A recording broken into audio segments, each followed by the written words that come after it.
ओम श्री सरस्वत्यै नमः। अथ सरस्वती वंदना।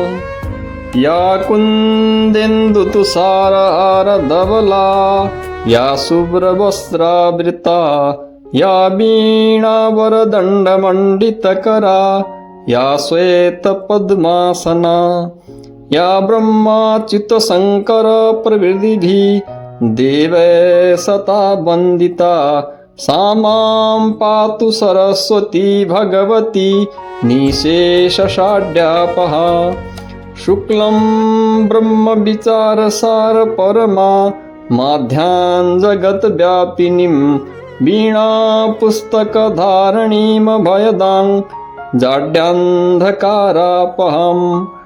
हस्ते स्फटिकमालिकां विदधतीं, पद्मासने संस्थितां, वन्दे तां परमेश्वरी भगवतीं बुद्धिप्रदां शारदाम्।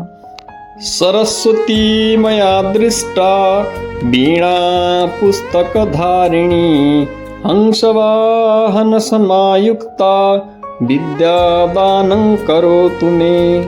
प्रथमं भारती नाम, द्वितीयं च सरस्वती, तृतीयं शारदा देवी, चतुर्थं हंसवाहिनी, पंचमं तु जगन्माता, षष्ठं वागेश्वरी तथा सप्तमं चैव कौमारी, अष्टमं वरदायिनी, नवमं बुद्धिदात्री च, दशमं ब्रह्मचारिणी, एकादश चन्द्रघण्टा, द्वादश भुवनेश्वरी। द्वादशे तानि नामानि, त्रिसन्ध्यं पठेन्नर, जिह्वाग्रे वसते तस्य ब्रह्मरूपा सरस्वती, जिह्वाग्रे वसते तस्य ब्रह्मरूपा सरस्वती। जय सरस्वती माताभ्यो नमो नमः।